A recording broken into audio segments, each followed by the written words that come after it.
Eh bien, bonjour à tous, je m'appelle Souad Taïbi, je suis enseignante-chercheur à Audencia et je consacre mes travaux à la recherche sur la comptabilité et le contrôle de gestion de la soutenabilité.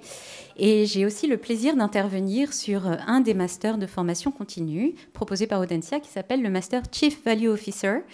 Dont je vous dirai peut-être quelques mots à la fin si je n'ai pas trop débordé, puisque j'ai tendance à être très bavarde. Donc merci à tous d'être là et ravie de pouvoir échanger un peu avec vous sur ce sujet de CSRD et taxonomie qui, je dois être honnête maintenant que les portes sont fermées et que vous êtes coincés ici, n'est finalement qu'un prétexte. Un prétexte pour vous parler, si je devais le définir par un seul mot, d'un enjeu qui est celui des interactions. Et non, je ne vous parle pas de transformation, je ne vous parle pas de transition, en tout cas pas de manière directe, mais plutôt du contexte dans lequel ces événements peuvent se mettre en place. Et ce contexte, si on doit retenir un seul mot de ce qu'on va échanger aujourd'hui, c'est celui des interactions. Et pour en dire un petit peu plus, je vous propose de prendre un peu de hauteur et de comprendre cet enjeu qui semble strictement réglementaire dans le cadre dont on dépend tous, qui est cette planète sur laquelle on vit. Et la manière dont on peut comprendre les interactions sur cette planète sur laquelle on vit.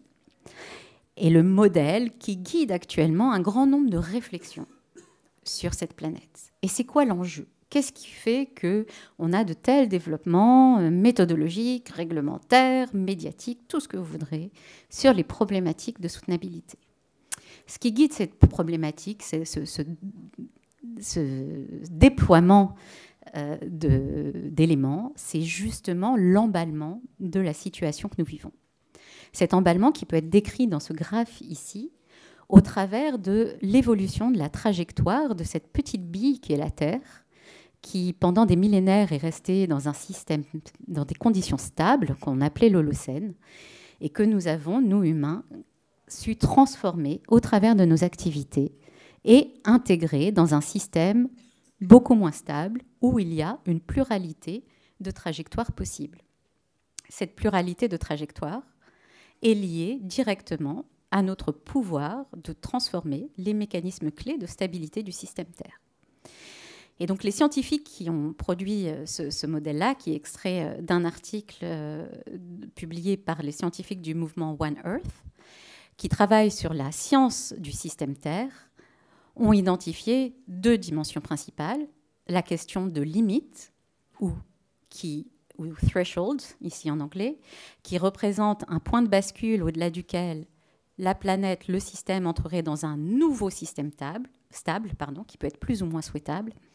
Et la question du pouvoir humain et de la responsabilité qui va avec les grands pouvoirs, de prendre en charge les conséquences de ces activités et d'orienter les activités vers un système stable qui soit viable. Et le modèle qui est associé à cet objectif, à cet enjeu, c'est celui des limites planétaires. Alors vous avez l'habitude de le voir avec des rayons qui dépassent plus ou moins, de couleurs plus ou moins importantes. La représentation que je vous propose ici est la mise en commun de deux enjeux, des limites planétaires, physiques, biophysiques, et de leur respect, ça correspond à l'espace sûr, et des limites de justice intergénérationnelle, intragénérationnelle et interespèce. À quel point l'évolution de la situation environnementale que l'on connaît a un effet sur les qualités de vie des personnes humaines, actuelles, futures et des autres espèces. Donc ça, c'est un article qui a été publié à la fin du mois de juin. Et les petits ronds que vous voyez, ça représente la planète Terre. Et sur chacune des limites, si j'y arrive, je ne le vois pas. Et sur chacune des limites, on voit que la planète, le niveau, a dépassé les limites sûres, mais aussi les limites justes pour l'humanité. Donc l'enjeu, il est là finalement. Pourquoi est-ce qu'on est tous ensemble ici à ProDurable ? C'est parce qu'on a quelque chose à faire pour cesser l'emballement et essayer de trouver une trajectoire stable, viable et juste. Dans le contexte européen, comment ça se traduit ? une des traductions possibles que l'on peut prendre en compte dans le contexte européen, c'est celle du Green Deal. L'objectif du Green Deal, en 2050, c'est de déployer un certain nombre, 5 conditions, qui décriraient un État sûr et juste pour l'ensemble de l'humanité et pour les Européens peut-être en particulier. Premier objectif, il est lié au changement climatique avec la réduction des émissions de gaz à effet de serre par rapport à de 55% d'ici 2030, qui va être revisitée, puisque finalement notre trajectoire n'est pas aussi rapide que celle qu'elle devrait être. La neutralité carbone d'ici 2050. Et qui dit réduction du changement climatique, dit aussi adaptation au changement climatique.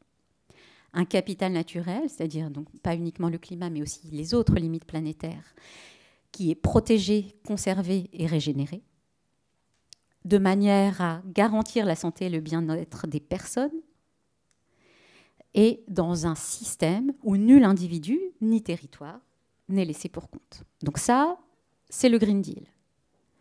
Et ce Green Deal a donné, c'est concrétisé en 6 enjeux, 6 domaines d'intérêt: l'atténuation du changement climatique, l'adaptation au changement climatique, la protection et l'usage soutenable de l'eau et des ressources marines, la transition vers l'économie circulaire, la prévention des pollutions et la protection de la biodiversité et des écosystèmes.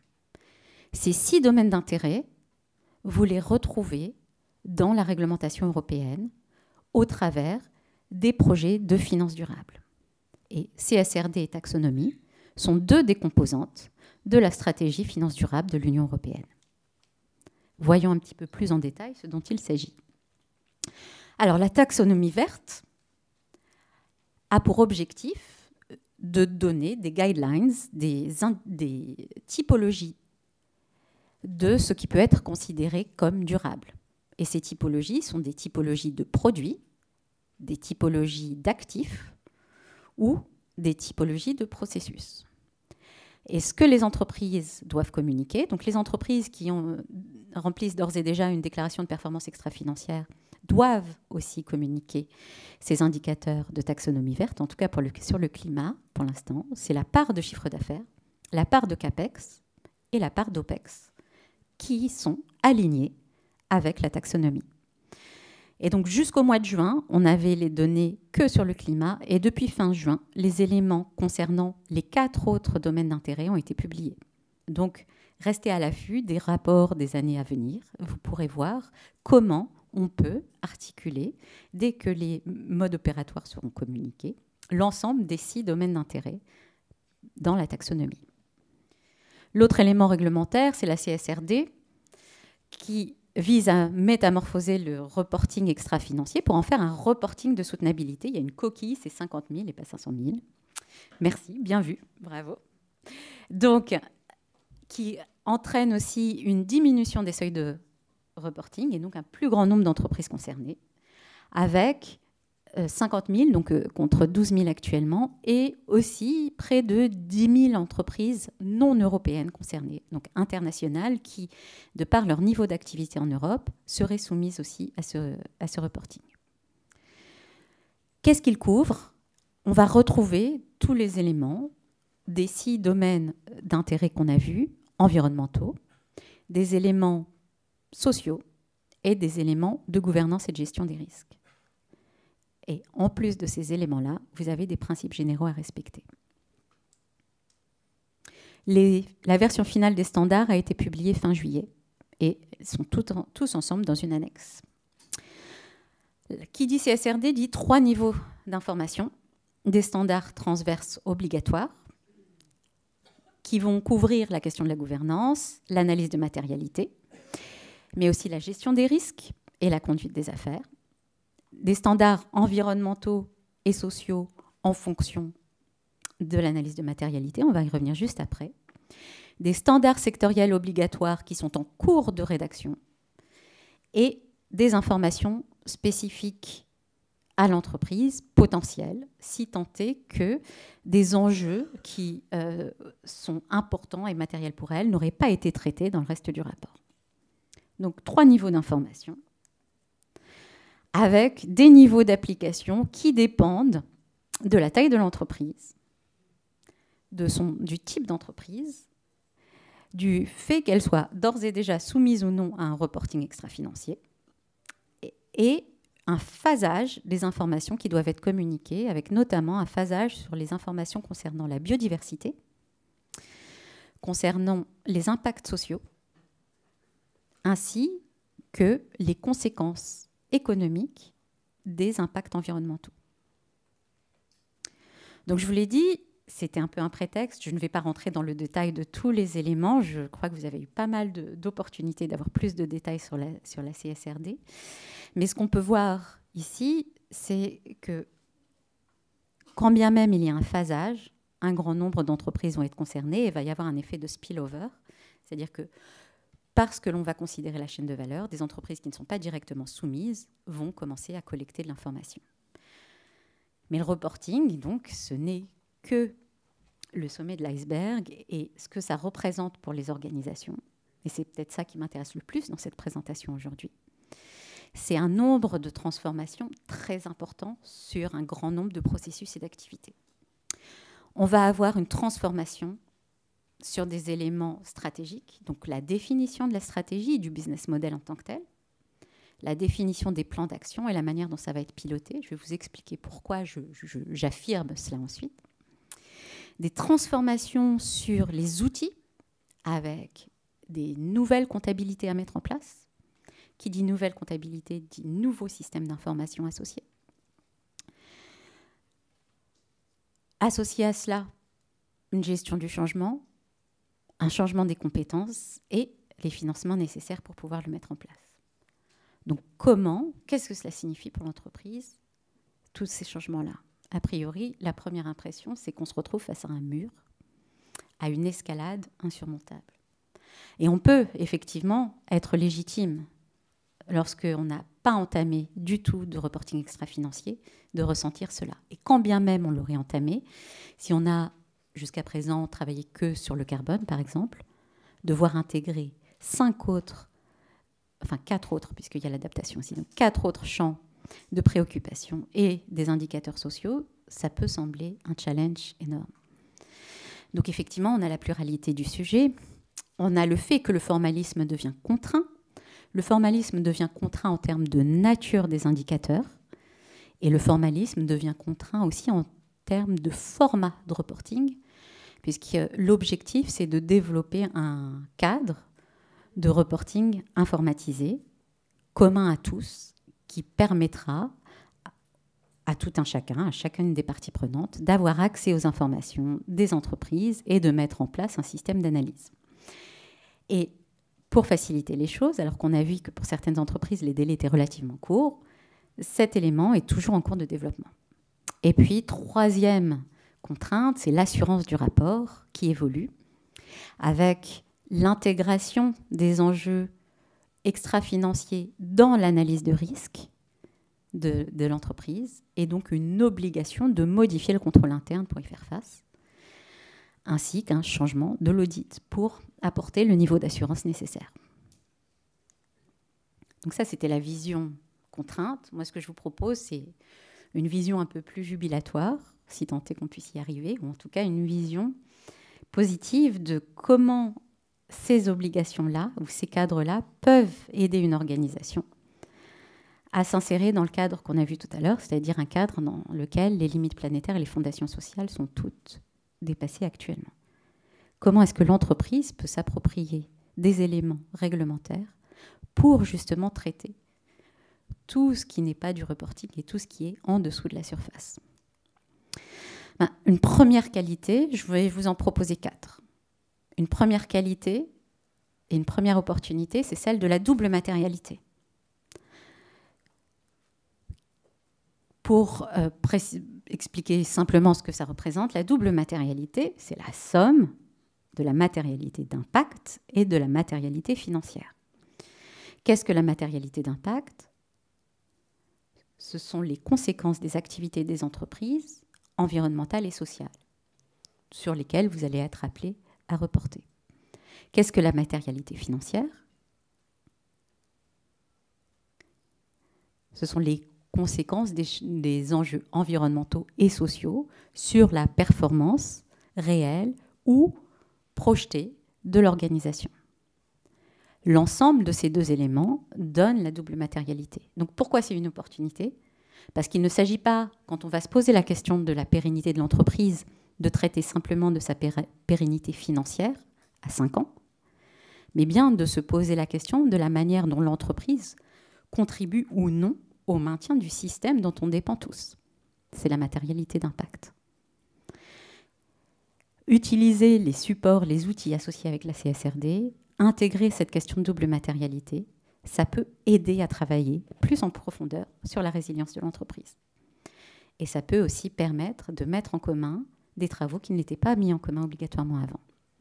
Alors certes, on a eu une modification de la matérialité entre les travaux de formalisation des guides, des ESRS, et la version révisée. Et vous avez peut-être entendu le fait que, alors que dans le système initial, on avait des reportings qui étaient obligatoires, notamment sur le climat et sur les indicateurs utiles à d'autres réglementations, au départ, aujourd'hui, le reporting est soumis à l'analyse de matérialité. Et donc, pour certains, c'est un recul en termes d'exigence. Mais en même temps, ce qui est resté dans le texte, c'est que cette matérialité, cette analyse de matérialité, elle doit être explicitée, elle doit être publique, elle doit être auditée. Ce qui signifie que si le travail est fait correctement, la plupart des enjeux seront probablement matériels. Pourquoi ?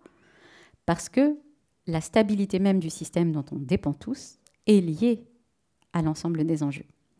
Donc une analyse de double matérialité bien faite devrait permettre aux organisations d'avoir une vision beaucoup plus large de ces impacts que sur une matérialité simple ou une matérialité limitée.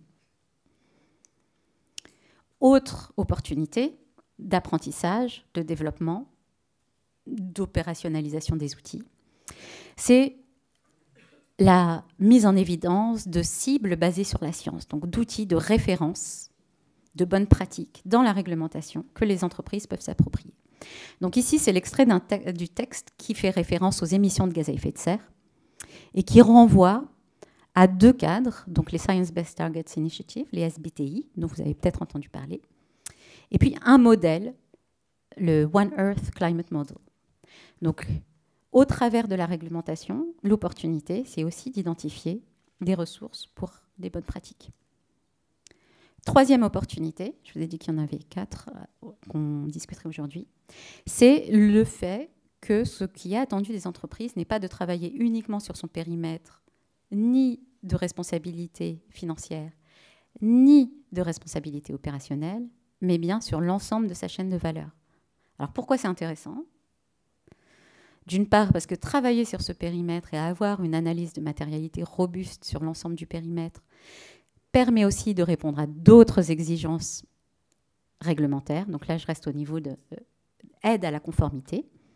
Sur le devoir de vigilance, qui est en cours de formalisation au niveau de l'Union européenne, et sur la lutte contre la déforestation importée. Travailler sur la chaîne de valeur, ça va aussi nourrir les démarches achats durables ou initier les démarches achats durables qui demandent à minima une bonne connaissance de sa chaîne de valeur. Ça va aussi aider les entreprises à répondre aux attentes des parties prenantes sur la transparence vis-à-vis de ces impacts et vis-à-vis de l'origine des produits, donc la traçabilité de leurs produits. Et enfin, travailler sur la chaîne de valeur, c'est aussi travailler sur la résilience et la pérennité de ces activités. Pourquoi ? Parce que connaître la localisation de ses fournisseurs, connaître les pratiques de ses fournisseurs, identifier les hotspots, les endroits où la situation de fragilité ou la situation de non-respect réglementaire peut représenter un risque pour l'entreprise et savoir s'entourer des bons partenaires pour pouvoir améliorer sa durabilité.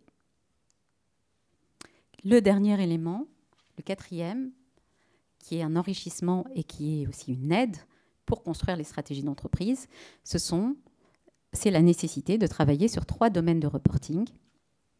La définition de la stratégie, la mise en œuvre de cette stratégie et les indicateurs de performance associés. Et au sein de la CSRD, ce qui est attendu, c'est une communication normée sur chacun de ces 3 éléments. Alors pourquoi c'est important?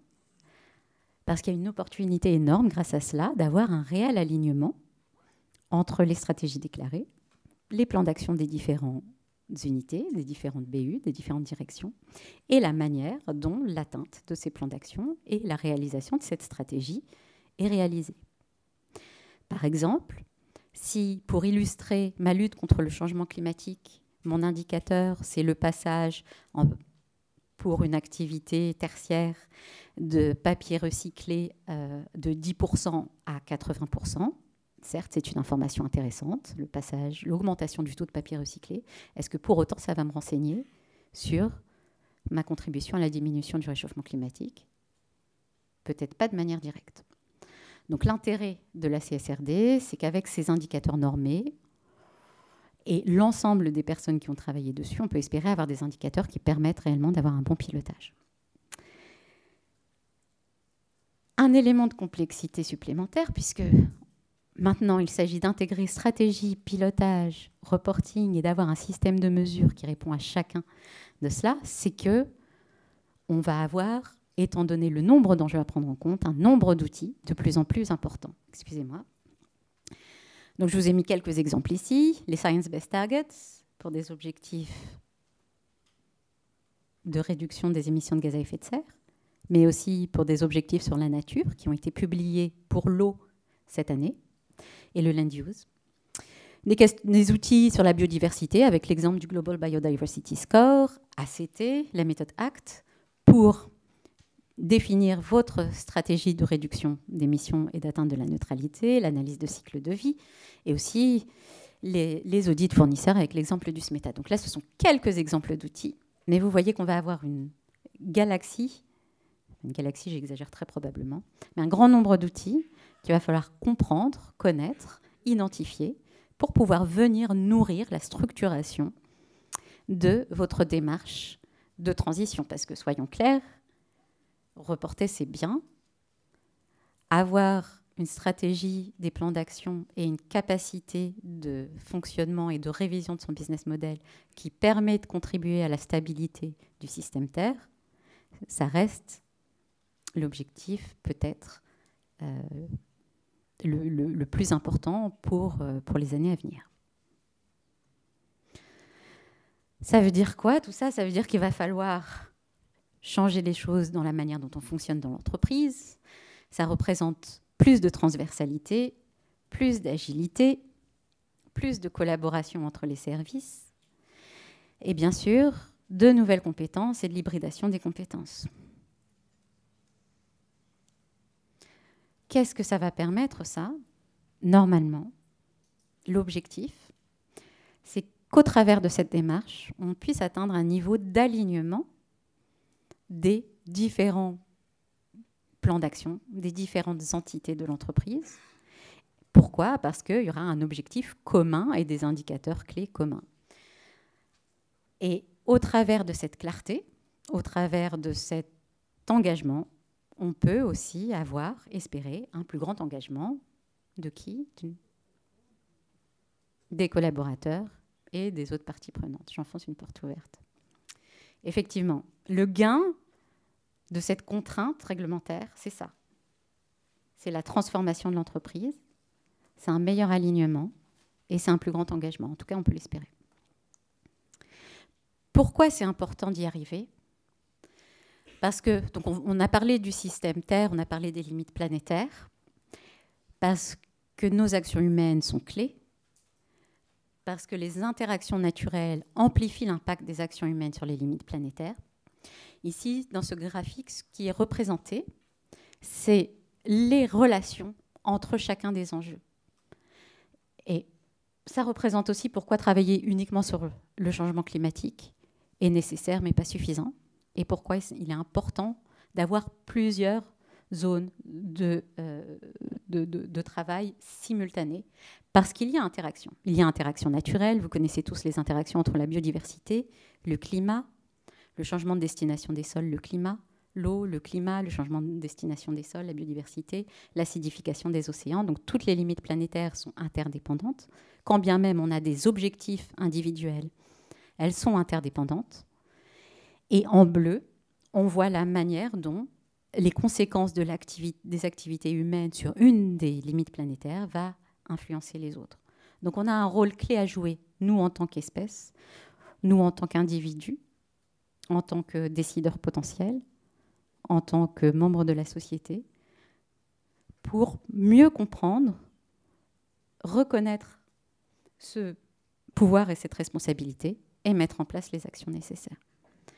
Mais bon, ça ne se fait pas du jour au lendemain. Et on a besoin, pour réussir à le faire, d'acquérir de nouvelles compétences, d'hybrider les connaissances que l'on a déjà avec des nouvelles connaissances pour faire le lien entre des mesures physiques, environnementales, des mesures, des analyses sociales et la performance globale de l'entreprise, qu'elle soit économique, environnementale ou sociale. Et dans ce cadre-là, quel business model est-ce qu'on peut continuer à porter et comment on va pouvoir convaincre les autres de nous suivre sur ce business model. C'est l'enjeu. Ce que fait la CSRD face à cet enjeu, c'est de proposer des réponses à quelques questions. À la question de quoi, elle répond à un objectif de transition pour les entreprises. En tout cas, c'est comme ça que je vous propose de le comprendre. À la question du pourquoi, c'est la question de la soutenabilité de notre système et la question de la soutenabilité des activités de l'entreprise, bien évidemment. À la question du comment, la réglementation vous propose des outils et des enjeux. Avec qui? Elle vous propose de travailler avec vos parties prenantes et en utilisant des travaux et des cadres de référence. Quand est-ce que tout ça, ça va pouvoir être mis en place? Ça ne dépend que de vous. Et si vous voulez en savoir plus, ce que je vous propose, c'est d'ouvrir maintenant aux questions. Et si vous voulez en savoir plus, n'hésitez pas à me poser des questions d'ores et déjà. N'hésitez pas aussi à aller voir mes collègues sur le stand d'Audencia. Et je vous remercie pour votre attention et je suis toute oui.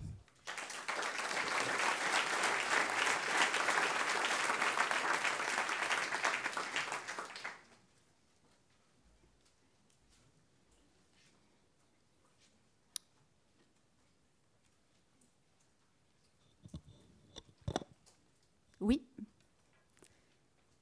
Ici. Madame. Si vous voulez lever la main, ce sera plus facile pour qu'elle vous identifie. C'est bon? Merci beaucoup. Merci. Oui, en fait, merci pour votre exposé. Concernant la CSRD, là, on est actuellement sous la NFRD. Et l'idée, c'est d'avoir en fait une transposition claire justement des différents indicateurs sociétaux des entreprises. Mais à la lecture en fait de la loi, il n'y a pas une liste, une guideline. Enfin, pour moi, j'ai pas l'impression qu'il y ait une guideline claire en demandant, voilà, sur les programmes ESG, que ce soit sociétaux, que ce soit environnementaux, voilà ce qu'on demande pour avoir une lecture optimisée et égale pour ces 50 000 entreprises européennes. Donc, c'est quelque chose, je m'occupe du reporting financier groupe. Chez moi, on a 50 filiales partout dans le monde. Il y a vraiment un challenge de data au niveau de l'ASI et c'est un peu compliqué parce que nous, on a la taxonomie et la CSRD. Donc, voilà. Alors, mais vous avez raison, toutes les guidelines ne sont pas en cours. On a parlé tout à l'heure de référentiels sectoriels. Les référentiels sectoriels ont été retardés justement pour que les FRAG travaillent sur des guidelines, une FAQ, une guideline sur comment on fait son analyse de double matérialité, notamment, et des précisions sur la manière dont les indicateurs doivent être calculés. Mais normalement, les indicateurs, dans la version finale, sont posés et la modalité de calcul est définie. Et donc, c'est ça qui peut servir de base dans la structuration. Après, comment vous allez structurer le suivi de l'information dans votre système et comment vous allez pouvoir concaténer l'ensemble des informations de chacun de votre site, effectivement, ce n'est pas écrit dans la directive. Parce que ce qu'il y a, en fait, je pense que pour les grands groupes, hein, il y a un impact. Nous, on sera impacté l'année prochaine pour l'exercice du 1er janvier 2024 au 31/12. Il faut de 6 mois à 9 mois pour un déploiement groupe.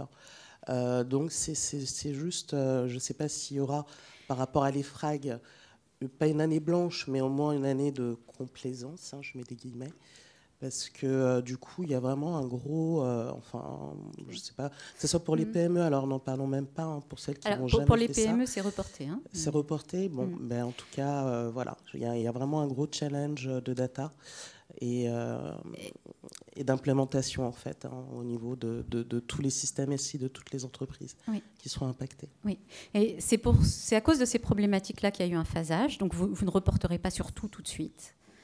Peut-être que ça représente déjà trop. Et surtout, ce que je souhaite vous communiquer, c'est que ce n'est pas la DAF qui va la faire toute seule. Et que pour réussir à relever ce challenge-là, il va falloir réussir à travailler en transversal. Et commencer tout de suite à travailler avec les autres directions, effectivement. Parce que tout seul, on ne peut pas le faire. Je ne sais pas où est le micro. C'est vous, pardon, excusez-moi. Oui. Bonjour. Merci pour votre présentation. Je voulais savoir s'il y avait dans les ESRS, du coup, le cadre de reporting de la CSRD, une convergence avec le cadre de reporting comme le SBTI ou les autres cadres de reporting préexistants. Alors, le SBTI, ce n'est pas un système de reporting, c'est une méthode de définition d'objectifs de réduction. Alors, et effectivement, par contre, vous vous engagez à communiquer tous les ans, c'est déjà pas mal, tous les ans, et c'est le cas aussi avec la CSRD. Donc ça aussi, c'est un travail relativement conséquent par rapport à ce qui pouvait être fait auparavant, votre progression. Donc, pour le cas du SBTI, il y a une référence directe au SBTI dans le texte. Il y a un effort de non-opposition, pas obligatoirement de convergence, mais en tout cas de non-opposition entre les propositions de l'ISSB et aux États-Unis, international, bref, et ce que fait l'Europe. Il y a une convergence aussi parce qu'ils ont travaillé avec la GRI, par exemple, donc, et on proposera une table de convergence et d'équivalence entre les différents référentiels. Donc, mais oui, c'est pris en compte et c'est porté, mais pas au prix du niveau d'ambition du Green Deal. C'était ça. En tout cas, la posture, c'était ça. C'est que l'Union européenne ne souhaitait pas renoncer au niveau d'ambition du Green Deal, simplement pour aligner le référentiel à d'autres référentiels existants. Je vous en prie. Oui, bonjour. Vous êtes chercheuse et je suis là. Voilà, merci beaucoup. Je suis le dirigeant d'un cabinet de consulting. Je m'occupe bien évidemment de CSRD et autres, et empreinte carbone, bilan carbone, etc. Et en fait, ma question est, vous êtes chercheuse. Il y a quelque chose qui m'interpelle énormément, aussi bien au niveau de la DPEF que la CSRD. Je trouve qu'il y a un grand absent. Et on a des guidelines, etc. On parle de secteur d'activité, on parle de référentiel, mais on oublie quand même les salariés des entreprises. Au niveau des salariés des entreprises, l'objectif quand même d'une démarche de responsabilité sociétale, c'est véritablement que c'est la transparence, c'est la concertation avec les parties prenantes. Et là, on est tous sachants ici, hein, et vous l'êtes aussi de votre côté sur la CSRD. Et ce que je trouve un petit peu regrettable, c'est qu'on ne dise pas, qu'on n'ait pas d'indicateur aussi sur comment on diffuse cette CSRD au niveau de l'ensemble de nos parties prenantes internes. On parle des parties prenantes externes, mais des parties prenantes internes. Et ça me gêne un petit peu. Donc vous, en tant que chercheuse, ma question est, est-ce qu'il y a des recherches de fait sur le fait qu'on a une démarche de responsabilité sociétale, on a la CSRD avec tous les contrôles qui vont arriver avec, mais quid des salariés des entreprises qui contribuent complètement à cette CSRD? Parce que s'ils n'étaient pas là, la CSRD n'existerait pas. Ok, merci pour votre question. Je crois que pour répondre par rapport au positionnement de la CSRD, l'objectif, c'est que le reporting réponde aux besoins de l'ensemble des parties prenantes, ce qui intègre les salariés. Donc, l'hypothèse, c'est que si l'information est disponible pour tous, elle sera aussi disponible aux salariés. Après, pour avoir fait de la formation continue auprès de salariés d'entreprises diverses et variées, souvent, quand j'interviens auprès d'autres directions, notamment en EDAF, il peut arriver que les salariés d'autres directions n'aient pas connaissance du rapport. Donc effectivement, ça questionne peut-être les démarches qui existent actuellement. Est-ce que j'ai en tête des articles de recherche spécifiquement sur cette question de la diffusion et de l'appropriation aux salariés? Malheureusement pas. Pourquoi? Parce que ma spécialisation, c'est plutôt la structuration des outils et des systèmes de pilotage. Mais si vous laissez vos coordonnées, et si je trouve quelque chose, je ne manquerai pas de vous les communiquer ultérieurement. Alors, je suis allée un peu vite pour laisser du temps, donc n'hésitez pas. Qui parmi vous avait entendu parler... Alors, je repose une question. S'il n'y en a pas d'autres, qui parmi vous avait entendu parler de l'article sur la question d'un espace sûr et juste pour l'humanité? Okay. Qu'est-ce que vous en avez pensé peut-être? Est-ce que l'un d'entre vous peut me dire ce que vous avez ressenti, ce que vous avez pensé en voyant cet article? Alors déjà, il faut savoir que c'est une évolution, un changement, parce qu'en fait, Vous voulez prendre le micro? Alors déjà, c'est pas seulement un changement de visualisation, c'est aussi un changement d'approche sur les limites. Moi, ça fait 10 ans que je suis sur des sujets d'environnement social et de gouvernance. Et je trouve que c'est très, très stressant, très, très angoissant, toujours ces informations-là, où on a quand même l'impression qu'on est très loin des limites, puisqu'il y a une limite qu'on n'a pas dépassée et une qui n'est pas mesurée. Oui. Allez-y, je vais juste le remettre. Et ça, malgré le fait que ce soit nos métiers, on se sent quand même assez impuissant et on se demande comment on va gérer le phosphore, le nitrogène, en français c'est l'azote. L'azote, alors que déjà sur un sujet carbone qu'on sait mesurer, que les entreprises s'approprient plutôt facilement aujourd'hui, on n'avance pas. Alors, il y a quelque chose que je ne vous ai pas dit directement, c'est qu'ici, on n'a pas toutes les limites planétaires. On a les limites planétaires qui sont mesurées, qui ont un impact social important et qui sont problématiques. Mais effectivement, on n'a pas la success story des limites planétaires. On a réussi à renverser un impact environnemental sur une limite planétaire, sociétalement, c'est l'ozone. Donc, parce qu'on avait la solution et parce qu'on a réussi à se mettre d'accord sur le déploiement de cette solution et le phasage de cette solution-là. Donc, dans l'absolu, on a il y a des solutions, mais ces solutions nécessitent des choix qui peuvent être globaux, mais qui peuvent être locaux aussi, tout comme les impacts qui sont mesurés ici sur les personnes sont mesurés à un niveau global et ou local. La question du phosphore et de l'azote, la question des particules fines, c'est quelque chose, et de l'eau, c'est quelque chose qu'on va travailler au niveau local. Donc effectivement, quand on se prend ce graphique comme ça et qu'on voit qu'on dépasse tout, ça peut être perturbant. Et en même temps, les enjeux locaux, pour peu que l'on travaille avec ces parties prenantes et qu'on s'intègre, on a la possibilité de travailler dessus. Donc on a encore du pouvoir, on a encore de l'agence sur la situation. Donc certes, la situation est problématique et on doit garder à l'esprit qu'on a de l'agence.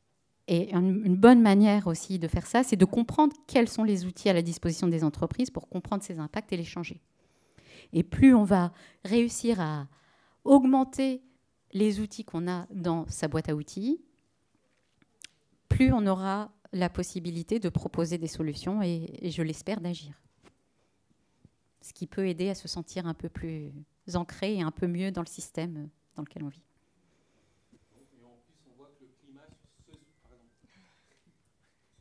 En plus, on voit que celui qui est encore dans la safe zone, c'est vraiment le climat, ou alors que, enfin, quand on voit ce qu'on a vécu depuis 2 ans, oui. on n'a pas l'impression d'être en zone sûre. Voilà. Je vous le disais en début, le mot-clé de cette présentation, c'est les interactions. Et vraiment comprendre qu'on est dans un système interactif complexe, extrêmement complexe, et qu'il existe des moyens, des outils qu'on peut s'approprier pour essayer d'agir sur ce système, justement parce qu'on est à l'intérieur. Il nous reste 4 minutes. Ah oui. Oui, bonjour. J'avais une question sur les normes ISSB. Oui. C'est quelle relation avec les normes européennes? Qu'en pensez-vous? Qu'est-ce qui va se passer? Voilà. Donc, l'EFRAG fait partie d'un des comités de gouvernance de l'ISSB qui contribue au développement des normes. C'était une des choses qu'ils ont proposé de faire justement pour favoriser la bonne communication et la non-opposition. Les choix qui ont été faits par l'ISSB, donc, qui est un organisme privé qui s'est auto-saisi de la définition de ce que devait être le reporting de soutenabilité pour l'ensemble de la planète, a proposé une définition de la soutenabilité qui s'intéresse strictement à la soutenabilité financière et qui ne prend en compte que la matérialité financière. Donc, de facto, c'est contradictoire par rapport à l'ambition du Green Deal et par rapport à l'ambition de la CSRD. Pour autant, le reporting de la CSRD permet de répondre aux attentes en termes d'indicateurs de l'ISSB. Est-ce que ça répond à votre interrogation ? Merci. Qu'est-ce qui est nécessaire ? L'ISSB ? La matérialité non financière, la matérialité d'impact, est-ce qu'elle est... Elle est nécessaire à la CSRD, oui, mais pas à l'ISSB. Mais je ne vois pas comment on peut répondre à l'enjeu sans matérialité d'impact. Je ne comprends pas. Il y a eu, justement, être le premier 10 ans était un des enjeux, justement, pour poser le cadre. Et là, ça va être une question politique, pas technique. La vraie question, c'est le risque de délocalisation. Comme il y a des fuites de carbone, il y aura des fuites CSRD d'entreprises. Alors après, l'Europe est un grand marché et à partir de seuil de chiffre d'affaires, ils devront faire la CSRD. Néanmoins, pour la phase opérationnelle des entreprises, on va vivre un potentiel mouvement des entreprises qui vont aller vers des cadres moins contraignants. Alors, je ne sais pas. C'est impossible. C'est une possibilité. Enfin, je ne suis pas en mesure de vous dire si elle est avérée ou non. Mais ce que je peux vous dire, c'est que potentiellement, faire ce choix-là, c'est se couper de toutes les opportunités dont on a parlé ensemble. Et je crois qu'il y avait une question tout au fond. Oui, alors pardon. Alors, je suis une banque, concernant la chaîne de valeur, oui. ESRS. Je suis une banque, oui. Je finance un client pour acheter un produit. Est-ce que je dois tenir compte dans ce reporting de la chaîne de valeur complète du produit que j'ai financé ou est-ce que je tiens compte que de l'usage un client particulier ? Prenons l'exemple d'un client particulier qui souhaite acheter une voiture, une banque le finance. Okay. Comme on doit tenir compte de toute la chaîne de valeur, la question c'est pour une banque qui a Les organismes de financement ont un cadre de reporting spécifique pour tout ce qui concerne leurs investissements. Après, pour leur activité, hors gros investissements, je ne suis pas certaine qu'elle soit... comment ? Oui, non, mais ils commencent à le mesurer, mais je ne suis pas certaine de pouvoir répondre à votre question. C'est un peu trop spécifique. Il faudrait que j'ai les guides sectoriels pour y répondre. Donc, je préfère pas vous dire de bêtises. Mais là encore, dès que l'info est disponible, je ne manquerai pas de revenir vers vous. Si c'est bon pour tout le monde, merci à tous d'être venus. Merci pour votre participation. Et puis peut-être à bientôt. Et donc, si vous voulez en savoir plus sur le Master CVO, on a aussi un participant de cette promo qui est ici. Si tu veux bien te lever. Et donc, tous mes collègues qui sont là pour répondre à vos questions également. Bonne fin de journée.